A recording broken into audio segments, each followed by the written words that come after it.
हजरत उमर बिन अब्दुल अजीज, Iraq में रहने वाली एक औरत थी। उस औरत का खामद फौत हो गया तो 5 बच्चियां यतीम थी। वो इराक से चली और जनाब उमर बिन अब्दुल अजीज के पास आई कि आप मेरी बच्चियों का वजीफा लगा दें। वो कहती है जब मैं पहुंची ना यहां तो अब तो इस्तकबाल, आना जाना बड़े मामलात हैं। अब तो बच्ची की बारात आए और 5, 7, 10, 20 लोग दरवाजे पे खड़े ना हो तो बारात नाराज हो जाती है, कहते हमारा इस्तकबाल ही किसी ने नहीं किया। तो इस्तकबाल तो अब इस तरह है जिस तरह नशा नहीं होता, ये इस्तकबाल की हालत है, अमीरों से लेके गरीबों तक। मुझे पूछा ही नहीं किसी ने, कुर्सी नहीं दी, आगे नहीं बिठाया, ये वाला मामला है। और मैं मेरी तरह के लोग, नेक लोगों की बात नहीं करता। अब तो हम देखते हैं फुला मौलाना का इस्तकबाल हो रहा है, फुला के लिए लोग खड़े हो रहे हैं, नारे लग रहे हैं। और अब तो मैं देखता हूं ऐसे ऐसे हाथ लहराते हैं सूफी और दरवेश कहलाने वाले, जैसे सियासी लीडर लहराया करते हैं। ये क्या तरीका हुआ? ये कौन सा तर्ज जिंदगी? मेरे नबी पाक सल्लल्लाहु अलैहि वसल्लम ने फरमाया जो ख्वाहिश करे कि मैं आऊं और लोग खड़े हों वो तो जहन्नमी है, तो दोज़खी है। सारे वही तरीके हम इख्तियार करते जा रहे हैं, वही प्रोटोकॉल है हर जगह। वो लोग जिनके दरवाजे खुले होने चाहिए थे वहां भी हर वक्त के लिए मामला तय हो गए। याद रखें मेरे नबी पाक अलैहिस्सलातु सलाम ने जो तालीमात दी, हजरत उमर बिन अब्दुल अजीज रहमतुल्लाह ताला अलैह।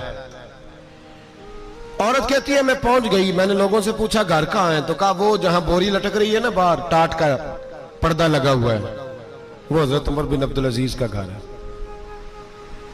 कहती है मैं दरवाजे पे दस्तक दी, एक औरत ने दरवाजा खोला तो मुझे बीबी जान के अंदर बुलाया। तो उनके घर के अंदर जब मैं दाखिल हुई तो बड़ा सारा सेन था, एक तानिम कुआं लगा था, एक तरफ एक बड़ा दरख्त था और एक छोटा सा बनाई हुई थी जगह बर्तन धोने के लिए। और बीबी ना बर्तनों को मिट्टी लगा के साबुन लगा के बैठी हुई थी, काम कर रही थी वो औरत। मुझे उसने दरख्त के नीचे बिठाया, पानी पिलाया। कैसे आई हो? मैंने कहा अमीरुल मोमिनीन से मिलना है। कहने लगी बैठो थोड़ी देर में आ जाते। कहती थोड़ी, मैंने समझा घर की कोई मुलाजमा है, मैं बैठ गई। थोड़ी देर गुजरी, फिर दस्तक हुई, उस बीबी ने उठ के दरवाजा खोला। तो जब वो शख्स अंदर आए तो कहने लगी बड़ी देर से बर्तनों को साबुन लगा के बैठी हूँ, कहाँ रह गए थे? कहती है वो साहब कहने लगे बस जरा मसरूफ हो गया था। दौड़े गए, कुएं से पानी निकाला, बीबी को दिया, उसने बर्तन धोए। कहती है फिर थोड़ा सा सिरका और एक रात की रोटी वो लाई, उस शख्स ने खाई। मैंने कहा कि ये दोनों घर के मुलाजम हैं, मियां बीवी काम करते हैं। जब वो खाना खा चुके तो वो औरत मेरे पास आई, कहने लगी उठ के मिल लो अमीरुल मोमिनीन से।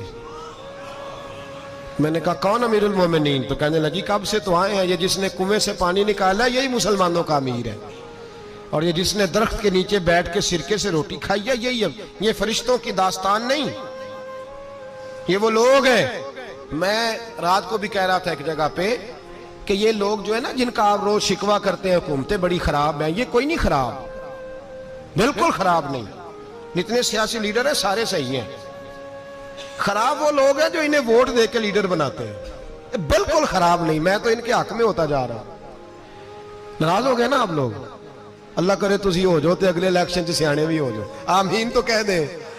मैंने कोई मशवरा नहीं देना, इसलिए कि मेरी नजर में कोई ऐसा शख्स नहीं जिसके लिए मैं आपसे कह सकूं कि वोट दें। और हम तो ऐसी बात करें तो कई लोग नाराज होकर चले जाते हैं, लेकिन कोई परवाह नहीं, इसलिए कि ये दीन मेरे नबी पाक का दीन सिर्फ मस्जिद का दीन नहीं। इंशाअल्लाह आइंदा जुम्मे नजरिया पाकिस्तान बयान करूंगा और बताऊंगा कि पाकिस्तान का मतलब क्या, ला इलाहा इल्लल्लाह मुहम्मदुर रसूलुल्लाह सल्लल्लाहु अलैहि वसल्लम। हुजूर का जो कुरान नाफज होगा मस्जिद में, वो कुरान कचहरी में भी नाफज होगा इंशाअल्लाह। और वो कुरान नाफज होने आया है, असेंबलियों में वही कुरान नाफज होगा इंशाअल्लाह। और यही चिराग जलेगा तो रोशनी होगी। बयान करेंगे और डट के बयान करेंगे, आपको बताएंगे।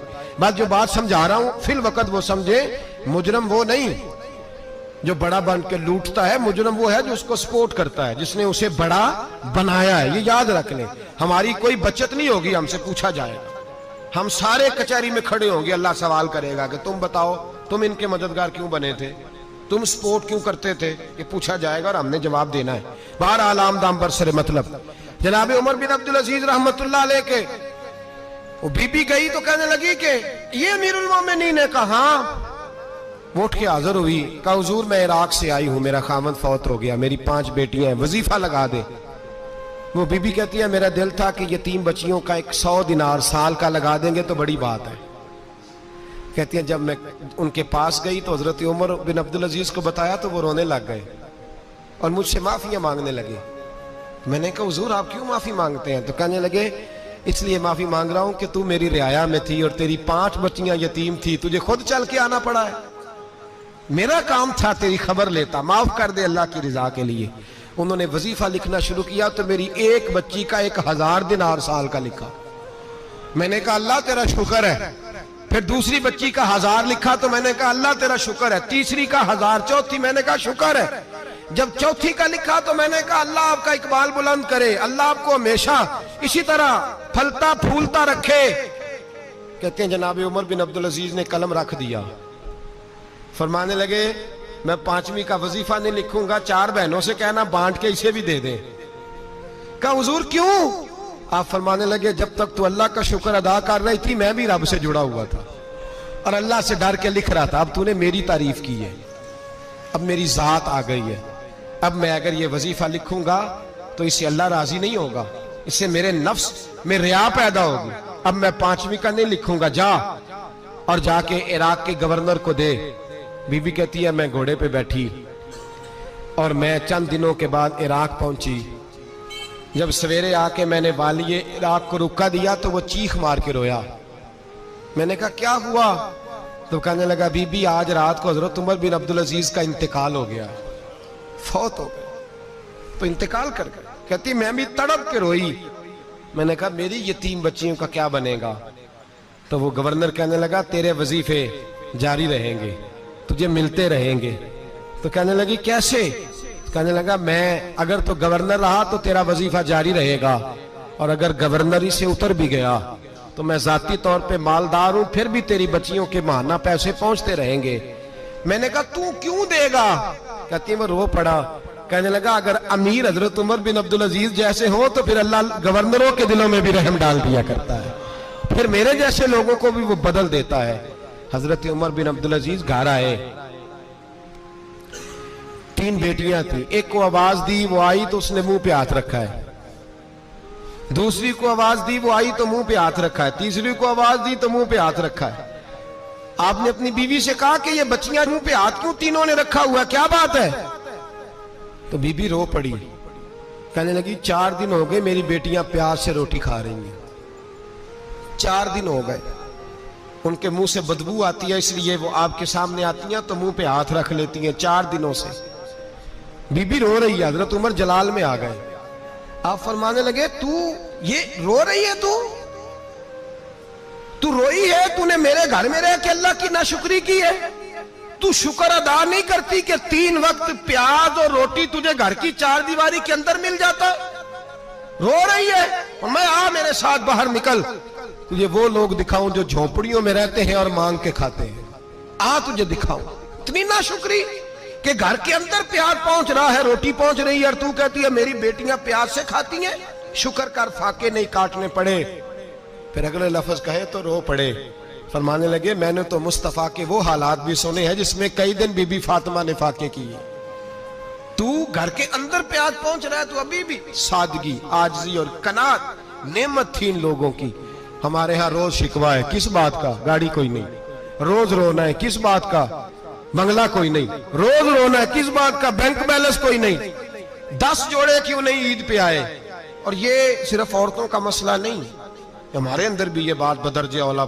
हम रोज अपने आप को मिस्कीन कहते हैं, गरीब कहते हैं, लाचार कहते हैं, मजबूर कहते हैं। कभी देखो वो जो झोंपड़ियों में रहते हैं, कभी पलट के देखो लोगों की तरफ जो पैदा हुए तो आंखें कोई नहीं थी, हाथ कोई नहीं थे, पैर कोई नहीं थे। वो देखो जो पैदा हुए तो सर पे बाप का साया कोई नहीं था। कैसे कैसे लोग वक्त गुजार रहे। हम रोज आके कहते हैं कारोबार ठंडा हो गया, हालात बड़े खराब हो गए, हम बड़े मजबूर। क्या हो गया साहब? अल्लाह के दिन है सारे, अल्लाह के दिन है। वसल अच्छा है ना फिराक अच्छा है, यार जिस हाल में रखे वही हाल अच्छा है।